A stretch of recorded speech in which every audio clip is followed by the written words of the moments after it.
그럼 지금부터 편견을 뒤집는 역사지리와 기후라는 주제로 강의해 주실 이영철 소장님을 박수로 모시겠습니다. 큰 박수 부탁드립니다.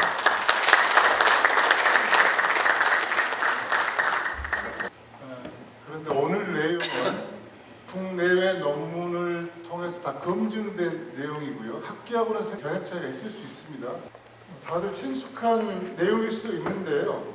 빨간 선 표시를 보면 이 시기는 현재 인류 역사가 시작돼서 진행되는 과정입니다.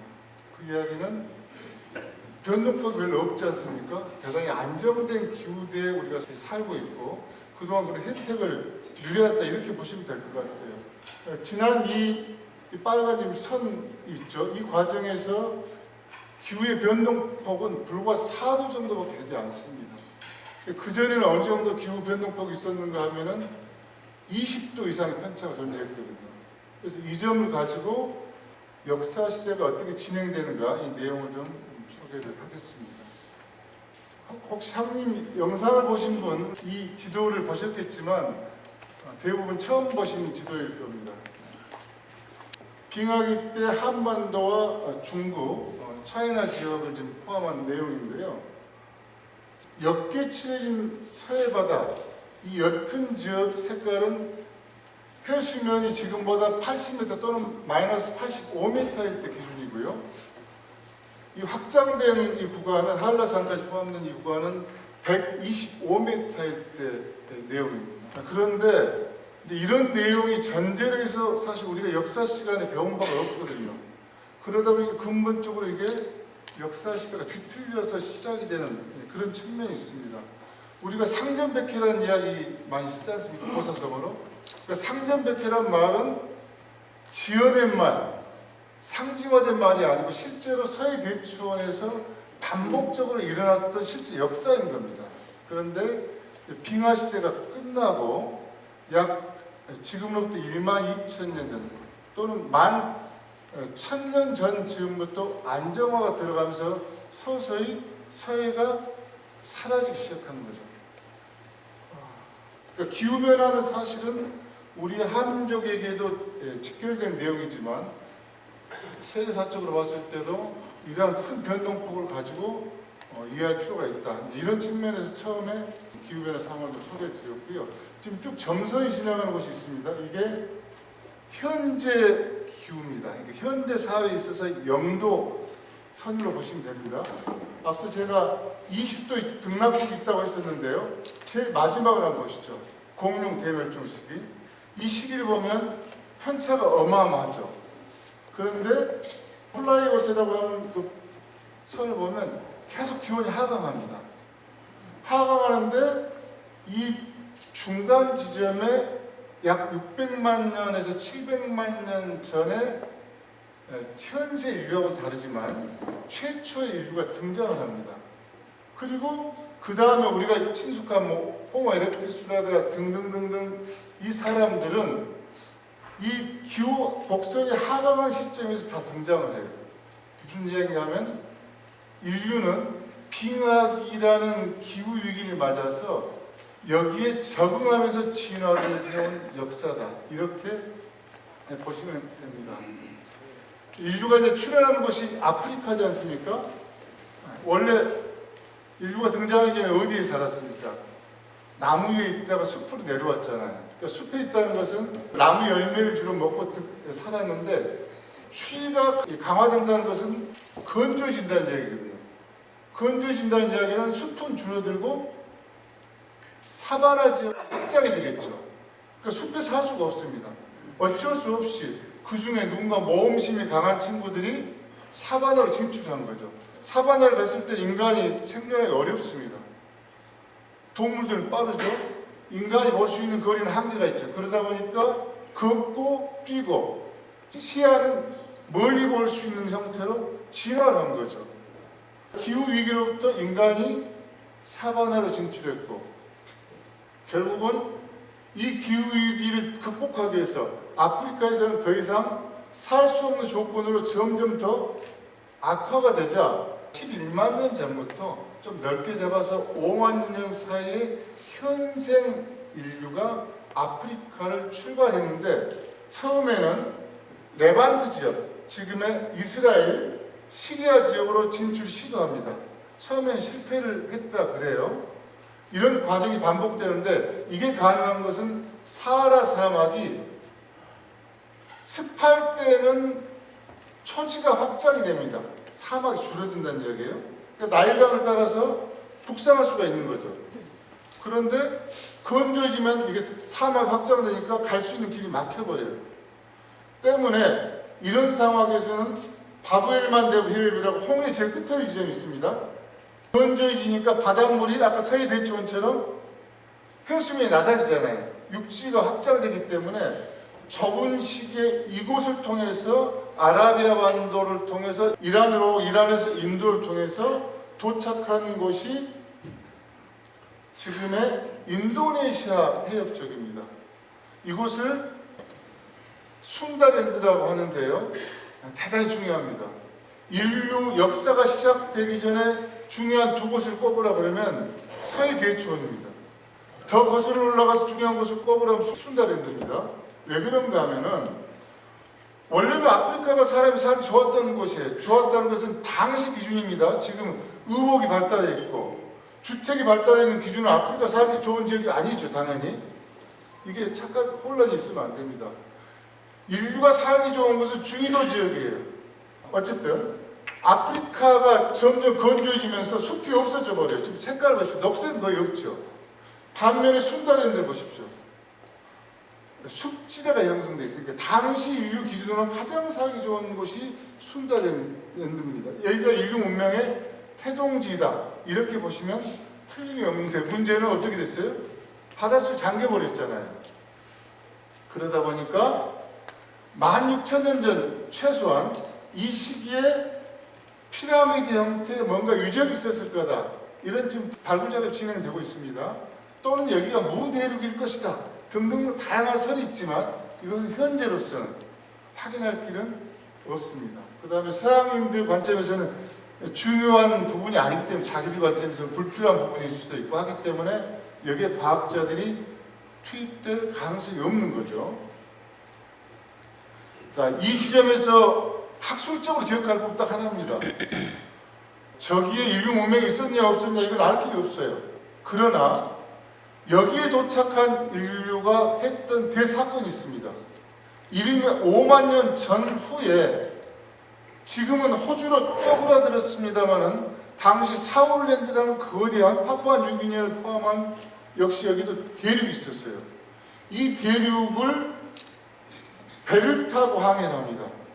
물론 이때의 배는 아마 대나무를 엮은 뗏목이었을 가능성이 높습니다. 그런데 폭이 상당해요. 90km쯤 되고 해역은 당연히 유속이 빨랐겠죠. 이걸 통과하는 건 지금 여기 계신 분들 포함해 저를 포함해서 건너기 어렵습니다. 현대인의 관점에서 고대 역사를 재단한 것 같이 우매한 짓이 없어요. 아, 저 사람들 뭔가 미개했을 거다. 전혀 그렇지 않습니다. 그들은 생존 기술자, 생존의 왕들이에요. 이런 사례를 전제로 해서 동아시아 고대사를 보지 않으면 동아시아 고대사는 해석이 어렵습니다. 그러니까 자꾸 뭐가 유적이 발견되면 그건 틀릴 거야. 잘못된 거야. 이렇게 부정하고 시작을 하는 경우가 일반적 패턴화되어 있습니다. 인도네시아 일대가 저런 인류 문명의 요람이었다. 그리고 또 하나의 축은 앞서 말씀드렸던 서해 대초이라는 내용을 더 심화시키려고 합니다. 아마 이건 두세 번 이상 다 보셨을 거예요. 언론을 통해서. 소로리 벽실. 우리 학교에서는 여전히 별로 인정하지는 않습니다. 분명한 것은 국내외 권위 있는 연구기관에서 분석한 결과가 일치했습니다. 그러나 국제적으로 확인되기 위해서는 주변에 관련된 유적 유물이 더 나와야 된다는 전제는 있지만 분명한 것은 탄소 측정 연대 결과는 국내의 결과가 일치하고 있다. 두 번째는 세계 최고 가장 오래된 배가 발견됐다. 창녕 비봉리에서 발견됐습니다. 그런데 조금 아쉬운 부분 이런 것을 발표할 때는 당시 해수면 높이가 어땠고 이런 게 좀 같이 포함되면 좋았을 것 같아요. 이 시점에 비봉리는 김해 쪽에 물이 깊숙이 들어가 있었던 시기입니다. 가야 문명을 볼 때도 당시 해수면을 전제하지 않으면 잘 이해할 수가 없어요. 비봉리까지 배가 항해했던 그런 바닷물이 들어갔던 시기였어요. 이게 기원전 6,000년입니다. 이와 유사한 시기에 배가 유일하게 발견된 곳은 항주 지역에 배가 나와요. 기후사를 분석을 해보면 항주는 대단히 중요한 곳입니다. 왜? 항주에서 북경 사이는 고대에는 거의 사람이 거주하기 쉽지 않은 지역입니다. 특히 지금의 하남성, 하북성, 산동성, 구릉지를 뺀 서쪽 지역은 인간이 거주하기 쉽지 않은 지역이에요. 이 이야기는 여기가 동아시아 문명의 뿌리다 이야기하는 것은 내담도 성립될 수가 없습니다. 지금 중국 학계에서 특히 표현이 적절할지 모르겠습니다만 이과 쪽 선생님들께서 발견 자료를 많이 발표해서 이건 거의 지금 정설화되어 있는 상황이다 이렇게 이해하시면 될 것 같아요. 어찌되었거나 한반도에서 이런 일최고의 배가 발견됐고 또 관련된 포경 암각화 이것도 세계 최고의 그 암각화 선생님들은 지금 한반도가 성지와 비슷합니다. 뭐 너무나 유명한 단위세문경 나노기술이라고 하는데 0.3mm 그러니까 1mm 안에 세 가닥의 선이 그어져 있는 겁니다. 사실 이런 내용들은 무수히 많습니다. 그런데 어떻게 된 일인지 이런 내용들이 교과서에 체계적으로 안 실려요. 뭐 이유는 따로 설명드리지는 않겠습니다. 학계의 묘한 그런 풍토들이 있는 것 같습니다. 다른 부분 다 놔두고요. 오늘 기후와 관련된 이야기 좀 좁혀보겠습니다. 여러 가지 교과서가 있는데요. 빙하기 관련 지도들이 그 전체 줄기는 100% 다 오류가 있습니다. 단 한 곳도 맞지가 않습니다. 그런데 지도가 특히 중요한 건요. 지도는 세계를 인식하는 가장 효과적인 수단이거든요. 지금 연세 다 지급하시잖아요. 수업 시간에 지구본 놓고 수업 받으신 적 있으십니까? 사회과보다 펼쳐놓고 수업하신 선생님 계셨습니까? 제일 비싼 책이었던 것 같아요. 제 기억으로. 자, 교과서에 실렸던 내용입니다. 인류가 아프리카 출발한 빙하기의 모습이라고 쭉 소개되어 있어요. 앞서 제가 아프리카 출발할 때 현생 인류의 주 루트는 북쪽이 아니고 홍해 남쪽이라고 말씀드렸습니다. 근데 없어요. 아예 없어요. 더 중요한 내용들이 있습니다만 생략하고 딱 하나 더 추가한다면 인류가 확산하는 가장 빠른 속도는 해안고 속도였습니다. 지도를 놓고 늘 공부하는 사람은요 당연히 그런 상상을 해요. 해안가를 따라가기 쉽지 않겠습니까? 인도와 대륙 정도 와가지고요 버마 밀림지대에 들어가서 이동하는 게 쉽겠습니까? 그럼 목숨 내놓고 가는 그런 짓을 하지 않죠 인간이. 해안선을 따라가면 먹을 것도 풍부합니다. 당연히 해안고속도로가 전제돼야 되는데 이런 게 누락되어 있어요. 그건 뭐 어떤 학풍에 영향이 있지 않을까 싶기도 하고요. 마지막 최대 빙하기 지도입니다. 이건 지금 항해는 대충 맞습니다. 동해가 어떻게 되어 있나요? 내해로 되어 있습니다. 동해는 내해인 적이 없습니다. 이게 하나가 오류가 되면요 일본 열도의 진화사도 다 바꿔야 돼요. 일본 학계도 제가 또 논문 찾아보니까 90년대 초반까지 오류가 있는 논문들이 많았어요. 지금은 거의 수정이 되고 있습니다. 근데 국내에 지금 자료들이 여전히 이런 상황이에요. 만일에 이렇게 되면요, 인류가 가장 집결했던 지역은 지금의 큐슈 남부가 됩니다. 왜냐하면 대륙으로 연결되어 있고 위도도 낮기 때문에. 그 다음에 대륙 처음과 연결되지 않습니까? 그런데 연결되지 않았거든요. 않았다는 이야기는 빙하기 때 인류 문명이 가장 극성했던 사람들이 가장 많이 모였던 지역은 서해대천이라는 이야기입니다.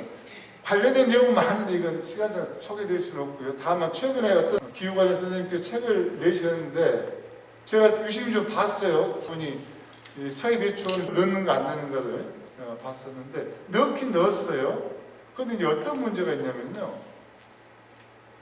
그들의 관점에 서서 분석하지 않습니다. 서해 대추원, 아무것도 없는 몽골 초원 같은 이게 평지에서 인간이 살 수 있을까요? 동물 따라서 사냥하기는 좋습니다. 안정적인 좋은 물을 확보하기 어렵습니다. 특히 빙하기 때는 가장 중요한 게 뭘까요? 땔감입니다. 중부 유럽 쪽에 마지막 버텼던 이 사람 나는 뗄 게 없으니까 맘모스뼈를 태워가지고 버텼거든요. 결국 다 죽었습니다. 거기는 100% 죽었습니다. 이탈리아 반도까지 남아있는 사람들 죽었어요. 스페인 지역, 이베리아 반도 쪽 일부가 생존했습니다. 생존 불가능합니다. 그러니까 이런 식의 접근을 하면요, 엉뚱한 해석이 나올 수 있다는 거죠. 때문에 생존의 관점에서 기후사는 중층적으로 분석하는 게 중요하다. 어쨌든 이 지도는 심각한 오류를 안고 있다는 겁니다. 더 깊이 들어가면 동해 해류가 어떻게 흘렸느냐, 나일루가 들어왔느냐, 들어왔으면 당시에 인구가 어느 정도 보존될 수 있었냐, 이런까지 영향을 미치는데 20km 이내까지 좁아지는 폭도 있었고 수심이 10m까지 떨어진 시기도 있었지만 대한해협을 통해서 나일루가 늘 공급되고 있었던 게 과학적 선생님들이 논문을 발표를 하고 계세요. 근데 이게 사학계적으로 넘어오질 않습니다. 아직 수용을 하지 않고 있는 상황이에요. 대만 나일루가 들어와서 어떻게 됐냐면 스가리 해협으로 나갔어요. 왜? 스가리 해협은 수심이 깊어가지고 여기도 대만 해협처럼 완전 육지가 되지 않았습니다. 반면에 소야 해협, 더 위에 아무르강에 흘러나오는 타타리 해협은 완전 육지화가 됐어요. 타타리 해협, 소야 해협을 통해서 하일루가 들어오거든요. 그러니까 나일루는 들어가는데 하일루가 차단돼요. 때문에 동일 위도에서 이탈리아 반도는 절멸했는데, 이거 최근 논문입니다. 이탈리아 반도는 절멸했는데 동해는 상당히 호적군의 상황이 있었다. 특히 함흥 오른쪽으로 대륙붕 평원이 형성이 됐어요. 김해평원보다 훨씬 넓은 지역입니다. 서해 대추원이 베이스지만 동해 대륙붕천도 존재했었다. 이거 여기는 왜 중요한가 하면은 바로 북방으로 흥교 쪽으로 넘어가면 엄청난 식량을 확보할 수 있는 그런 지역거든요. 그런 측면에서 지금의 빙하기를 그리고 있는 자료들은 전면적으로 좀 검토가 필요하겠습니다. 극빙기의 생존선인데요. 다른 걸 다 기억하지 않으셔도 좋은데 이거 하나만 기억하셔도 됩니다. 극빙이라고 표현한 것은 빙하기 한 240~50만 년 기간 동안 그 중에서도 극심하게 쳤던 기간. 이때 인류가 유럽 기준입니다. 60%에서 90%까지 인구가 감소했거든요. 그만큼 생존하기 어려웠다는 겁니다. 때문에 극성 빙계는 북위 40도 이하로 내려와야 돼요. 내려오지 못하면 죽습니다. 이 벨트가 어딘가 하면은 북경 위에 무슨 산맥이 있습니까? 연산산맥 하고 개마본 이 벨트가 이 생존선이에요. 생존선이라는 의미는 무조건 내려와야 된다는 의미가 아니고 사는 것은 내려와 살지만 여름에 옥상에서 거대 동물들을 사냥하는 이런 과정이 이루어졌다는 겁니다. 빙하기 때부터 이미 만주와 한반도 일대는 이런 동물의 낙원, 인류의 최후 어떤 생존 보루와 같은 지역이었다. 이 시기 기후는 우리가 중위도에 속하지 않습니까? 8도에서 10도 정도 떨어졌어요. 이게 저위도는 온도차가 좀 적게 떨어집니다. 반면에 시베리아 쪽으로 올라가면 15도까지 떨어져요. 그러니까 생존 불가하다 이런 의미가 되는 겁니다. 생존 한계에서 이랬다는 것은 추워질 때 위에 있었던 맘모스나 초대형 동물 다 내려왔겠죠. 그럼 그들 사냥원에서 북방으로 넘어갔던 사람은 어떻게 되겠습니까? 도시락을 따서 같이 내려와야 되는 거잖아요. 때문에 북쪽에서 내려온 사람들과 순다랜드에서 동쪽, 해가 뜨는 동쪽 방향으로 계속 동북진한 사람들이 만남의 장소가 서해 대추원이었습니다. 때문에 인류의 과밀한 인구가 살던 지역이기도 한 거죠. 그런데 역시 순다랜드처럼 이게 다 바닷물에 잠겨버리는 게 지금의 상황이다. 이렇게 보시면 될 것 같습니다. 이 넓이는 한반도 5배입니다. 몽골과 비교하면 몽골보다 좁아요. 그런데 몽골은 특히 서쪽으로 하면 엄청난 고원지대거든요. 1800에서 2000배 넘어갑니다. 이걸 뺀 평지 기준로는 같다고 보시면 돼요. 그렇게 이해하시면 쉽습니다. 그러니까 강화도에서 중국의 낙양을 넘어서 관중 분지까지가 다 건조 초원지대였어요. 건조 초원지대에 누가 살아요? 수많은 초식동물들이 살겠죠.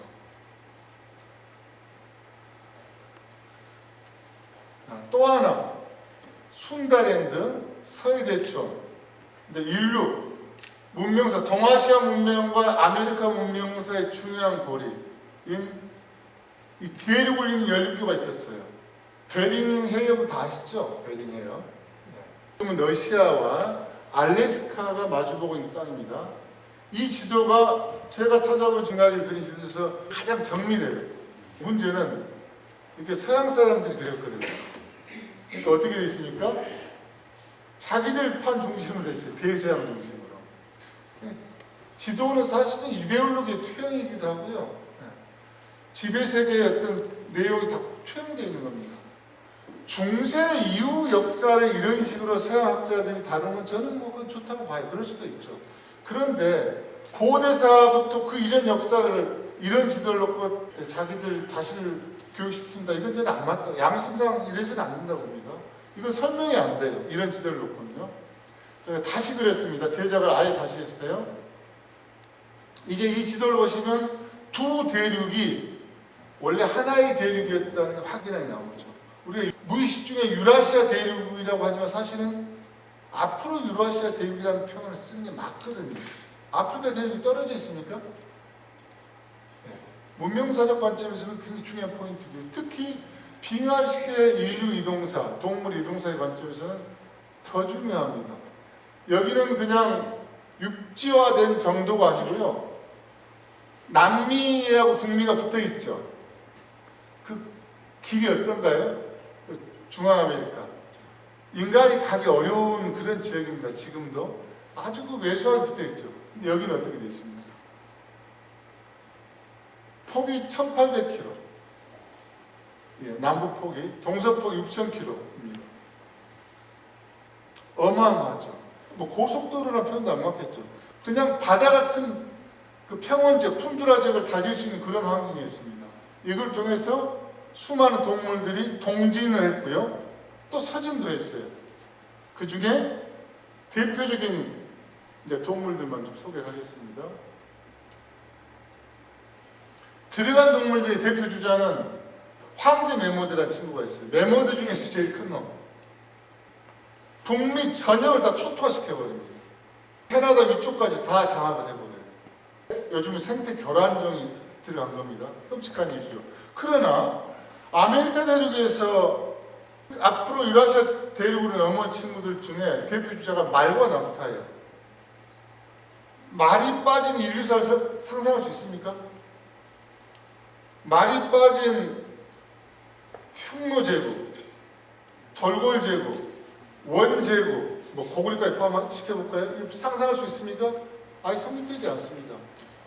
만일에 유목제국이 없었다면 지금의 동아시아 역사는 어떻게 바뀌었을지 알 수가 없는 거죠. 이 말이 이 16개월 통해서 들어옵니다. 그 다음에 낙타가 없는 실크로드 역사라는 게 상상할 수 있습니까?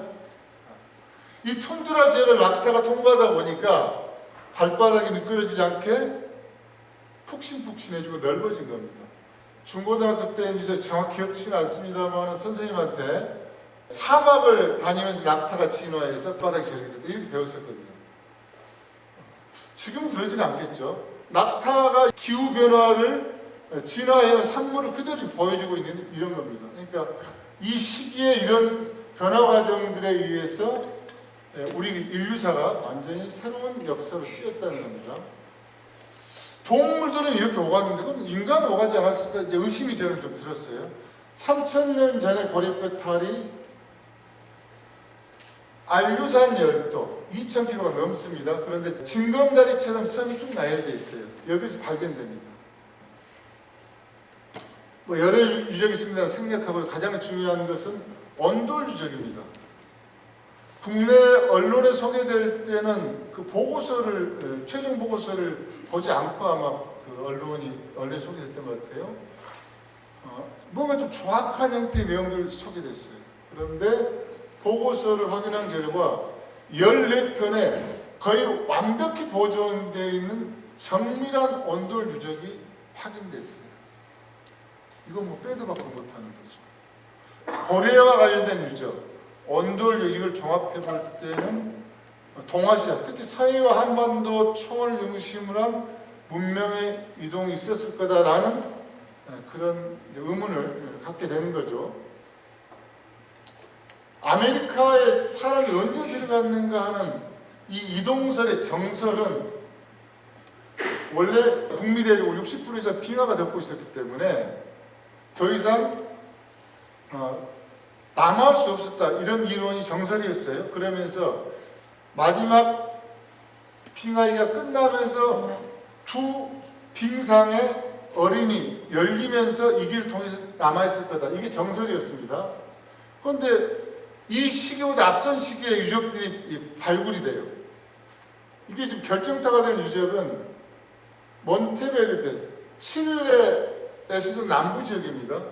여기서 유적이 발견돼요. 어떤 유적이 발견되냐면 다시마를 포함한 말린 비상식량 같은 그런 게 발견이 됩니다.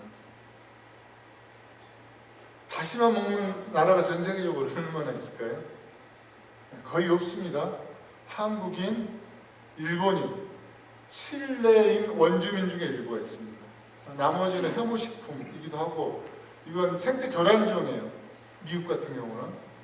이거 말고 여러 유적들이 해안선을 통해서 발견이 됐는데, 결국 1990년대부터 기존의 정선이 흔들리기 시작합니다. 지금은 서구밖에 80%가 동북아시아인의 해안 이동설이 정설화됐습니다.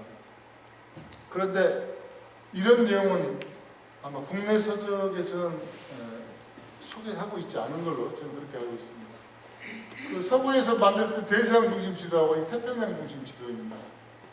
이 지도가 되게 중요한 거 두 개를 놓고 보시면 금방 이해가 되실 것 같은데요. 그럼에도 불구하고 저는 두 개 다 태평양 중심 지도도 한계가 있다고 봅니다. 인류 이동사만 놓고 보면 뭐 이것도 무리가 없는데요.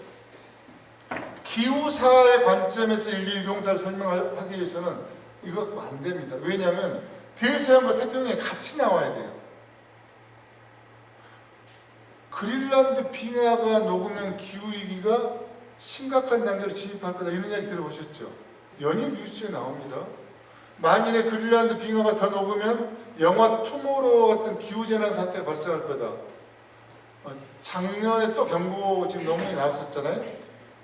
그런데 이 두 대양이 있는 지도를 같이 보지 못하면 이게 어떻게 영향을 줄 거다 하는 게 잘 상상이 되지 않습니다. 그런 측면에서 저는 뭐 모든 지도가 그럴 필요는 없겠습니다만 최소한 인류학과 관련된, 역사과 관련된 지도는 이런 지도를 놓고 설명하는 게 맞겠다. 이걸 놓고 보면은 중세, 근세사도 금방 이해가 돼요. 아, 왜 노예 사냥을 했고 그들의 관점에서 노예 사냥이 어디로 팔려나갔는가가 대서양의 이동 과정 루트가 쉽게 포착이 됩니다. 앞서 제가 공룡이 멸종된 시점부터 지구의 기온 편차가 20도가 넘는다고 소개해드렸는데요. 이게 빙하기가 끝나면서 기후가 급격히 안정이 됐어요. 아까 빨간 선 기억나시죠? 그런데 금방 인류 문명이 시작되지는 않아요. 왜? 빙하기가 끝난 다음에 본격적인 무슨 사건이 터집니다. 이게 대홍수예요. 대홍수. 빙하가 녹으면 어떻게 되겠습니까? 빙산, 빙봉이. 어마어마한 빙하호수가 만들어지고 빙하호수가 버티다가 순간 터지겠죠. 이런 사건이 발생합니다. 그러면서 이게 해수면까지 요동치기 시작해요. 이게 최종적으로 끝난 시점이 언제냐? 지금으로부터 약 7,000년 전, 지금부터 안정화 시작됩니다. 우리가 인류 4대 문명이라고 한 이야기는 농사를 뭔가 안정적으로 지을 수 있는 상황, 강하류 지역에서도 농사를 지을 때 그만 침수하지 않는 지역, 예측 가능한 기후 상태, 해수면 상태가 됐을 때부터 농경이 시작되는데 이게 잘 누구나 아는 인류 4대 문명이에요. 그러니까 인류 4대 문명 역시 인류가 기후변화에 의해서 진화를 했던 역사처럼 인류 문명의 출발도 결국은 기후 안정화로부터 시작된 거다. 이렇게 보시면 틀림없는데요. 인류 4대 문명보다 사실 앞선 게 요하 문명입니다. 지난 20, 30년 동안 엄청난 연구 성과에 의해서 중국 학계도 지금은 수용을 해요. 아이러니하죠. 변방의 오랑캐라고 했는데 이제는 유아 문명이 자기들의 뿌리라고 이야기하고 있습니다. 중국 교과서에서는. 그러나 우리 교과서에서는 그렇지 않죠. 유아 문명은 이 문명보다 훨씬 앞선 시기인데 또 그럴 만한 이유가 있습니다. 다 다룰 수는 없지만 이 지역의 기후 상황, 당시 습도가 높았고 기온이 굉장히 높았던 시기예요. 유아 문명이 시작됐던 시기는. 그 다음에 이때 시기엔 농사를 지을 수 있었던 시기입니다. 그럼 언제 문명의 축이 황하 쪽으로 이동했느냐? 요하의 지각 변동이 일어나요. 백두산 화산 폭발은 우리가 아는 것 말고 그 이전에 계속 폭발했습니다. 그리고 해수면이 낮아지면서 요하 위쪽까지 깊게 들어왔던 리아스 시키안, 이게 다 빠져버려요. 지각 변동이 생긴다는 것은 뭐예요? 먹을 수 있는 지하수가 샘물이 사라지는 겁니다. 강줄기가 말라간다는 거예요. 살 수 없다 보니까 이들이 이동하는 루트가 산동 구릉 지역으로 내려옵니다. 제가 구릉지라고 했습니다. 무슨 이야기냐? 황하, 하루는 여전히 인간이 거주할 수 없는 지역이에요. 잠깐 들어가서 뭘 할 수는 있지만. 그래서 산동 구릉, 중국 문명의 뿌리가 어디서부터 시작됩니까? 다 산동 구릉 쪽에 있잖아요. 태산 남쪽으로. 또 하나 원래 중원이라고 하는 것, 이건 사막천도 이야기합니다. 원래 중원 지역은 지금의 낙양 이 일대가 아닙니다. 일 수가 없어요. 기후 지리사적으로 봤을 때 원래 중원 지역은 지금의 서안과 산서성의 인분 사이의 분위 평원입니다. 왜? 여기는 고도가 높아요. 침수되지 않습니다. 황하의 범람과 무관까지는 아니지만 영향이 적어요.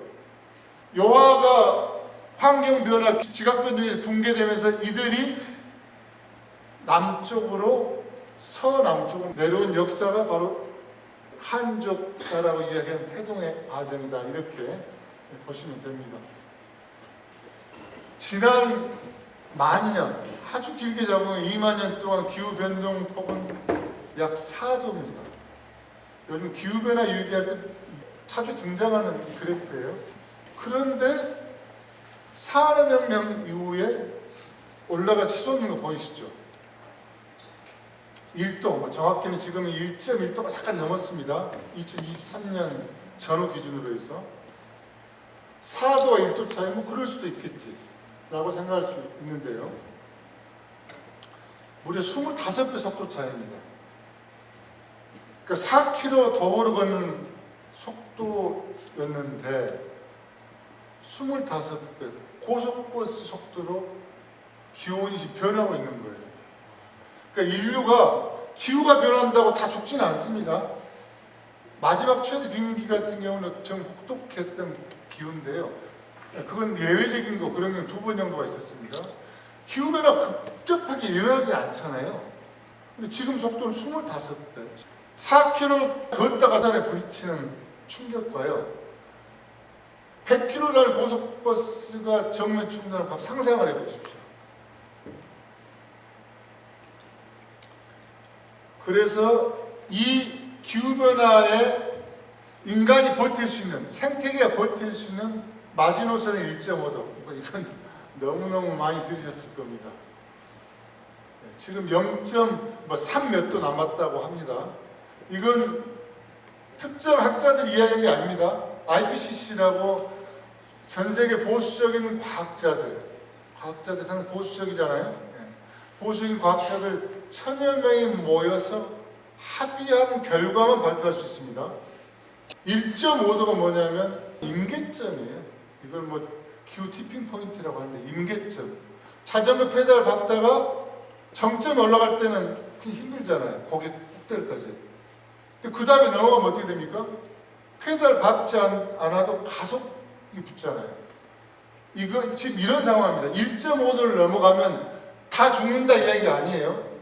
1.5도를 넘어가면 지금의 산불, 태풍, 홍수 이게 지금보다 빈도와 강도가 곱하기로 점차 진행된다. 이렇게 이해하시면 됩니다. 해저 지도입니다. 해저 지도. 일반 지도로 놓고 설명을 하면 기후위기 역시 설명이 한계가 있습니다.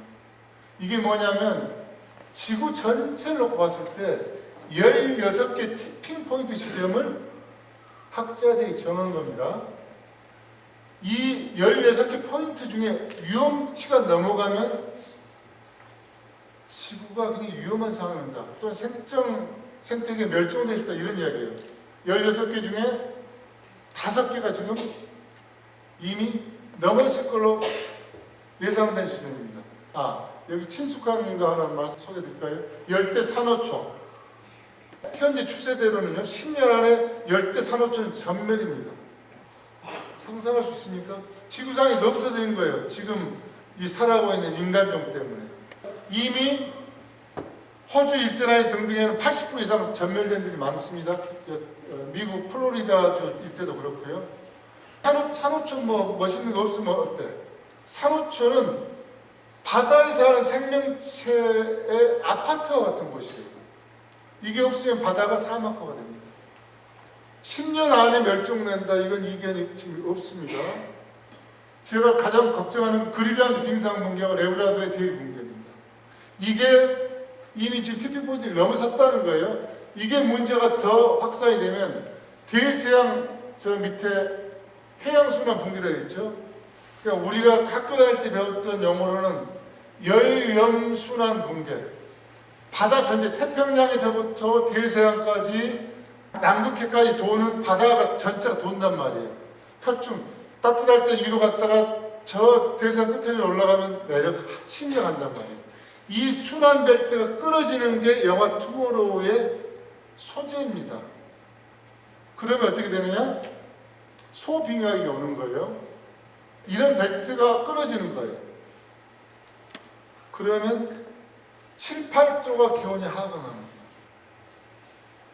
이건 정확히 과거 10,000년 직전에 있었던 상황입니다. 이게 영거 드라이아스라는 마지막 최후 빙기 다음에 지금 현세가 시작되기 직전에 일어났던 빙하의 원인이 바로 이겁니다.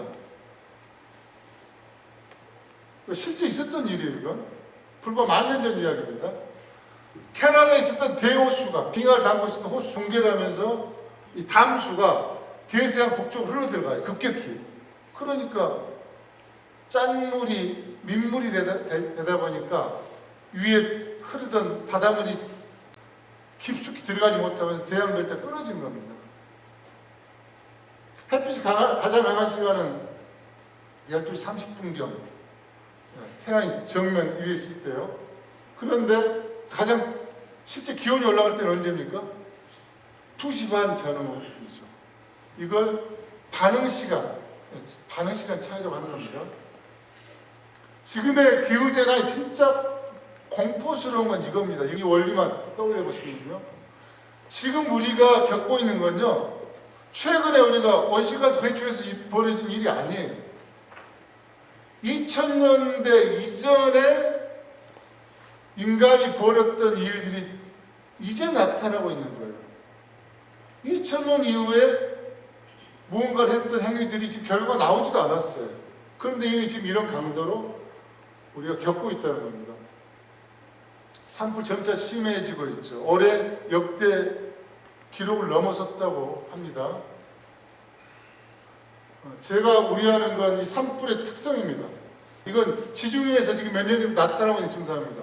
산불이 엄청나게 빠른 속도로 한 방에 흘러가는 거예요. 그래서 배를 타고 탈출했던 시중에 지금 상황입니다. 몇 해 전부터 벌어진 일이에요. 지금 우리나라 어떻게 됐습니까? 우리도 이 상황이었어요. 바다 끝까지 밀어버렸어요. 해안까지. 그 결과 배를 타고 탈출했습니다. 이 동네 지형을 떠올려 보시면 이게 상상이 되실 거예요. 속초 쪽 그렇지 않습니다. 왜? 그 평야지대가 있으니까요. 그런데 경상북도 경계선 이 지점은 이런 게 없어요. 산불이 나면 다 덮쳐버립니다. 바닥까지. 배까지 다 붙었잖아요. 이건 과거에 상상하지 못했던 일입니다.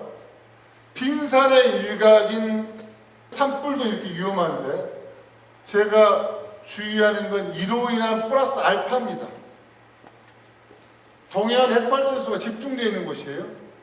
전 세계 밀집도가 가장 높습니다. 관심 없으면 잘 모르시거나 흘려들었을 수 있습니다. 2022년 3월 세계 3위 규모의 하늘 원전 8개가 있습니다. 여기에 초대형 산불이 포위됐고 불똥이 들어갔어요. 실제로. 청와대에서 당시에 전체 상황 통제를 할 정도 긴급 상황까지 왔습니다. 송전설로 가까이 불길이 갔어요. 전기를 공급한 핵발전소. 이게 끊어지면 어떻게 됩니까? 블랙아웃이 됩니다. 블랙아웃. 수도권 일대 주요 무슨 시설, 장비, 병원, 응급실 등등 끔찍한 일. 근데 불나면 송정화 불탈까 여러분들 걱정하신 적 있습니까? 저는 불나면 이것부터 생각을 해요. 이것부터 생각합니다. 지도에 송전망을 다 그려놓은 걸 보면서 확인하니까요. 주요 송전망이 이렇게 대두대간을 반드시 넘게 돼 있어요. 왜? 동해안에 발전시설이 집중되어 있으니까. 수도권에는 없잖아요. 송전망은 반드시 불타게 돼 있습니다. 이거 앞으로 어떻게 할 겁니까? 그러니까 전력 공급 체계의 근본적 변화를 가져오지 않으면 정말 심각한 상황이 올 수 있습니다. 또 하나, 제가 지금 여러 주제 중에 딱 하나만 지금 산불과 관련된 것만 연동시켜서 말씀드립니다. 프랑스 기사입니다. 이거 관심 있게 보신 분 거의 아마 안 계실 거예요. 기후재난 시대에 좋은 발전 설비, 아마 여기 계신 분들 70% 이상 원전이라 생각하실 거예요. 날씨가 폭염이 발생하자 에어컨 세 아들이 뛰어 50% 이상이 가동 중단합니다.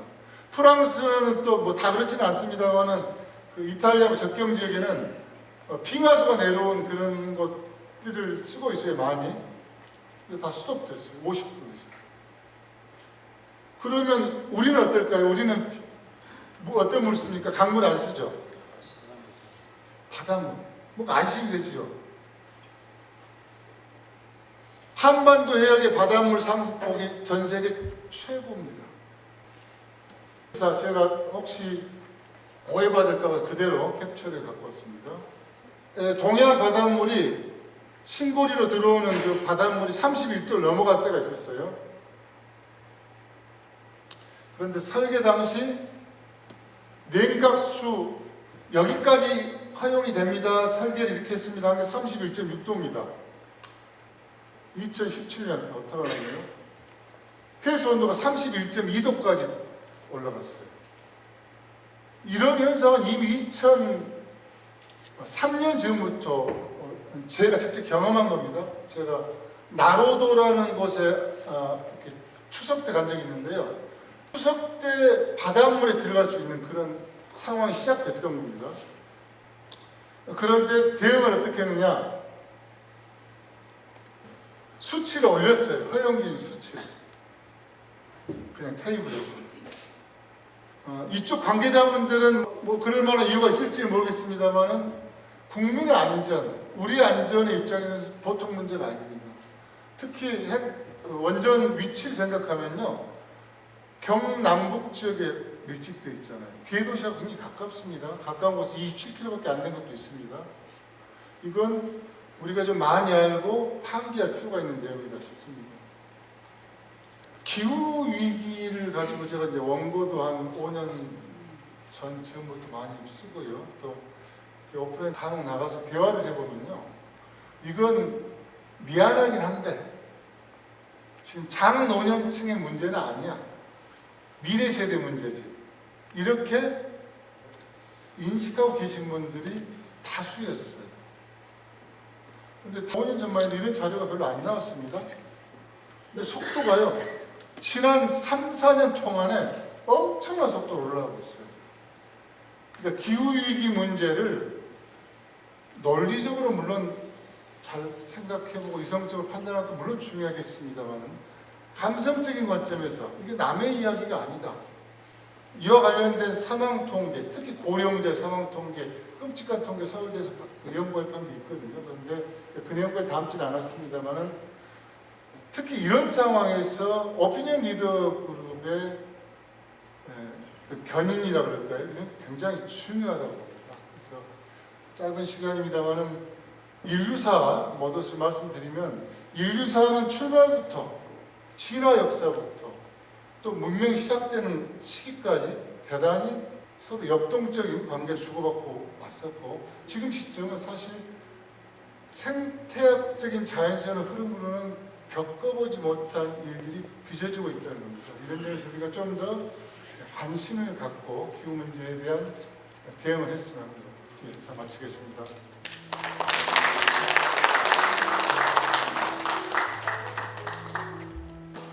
네, 네, 좋은 말씀 감사합니다. 혹시 질문 있으십니까? 아, 네, 네.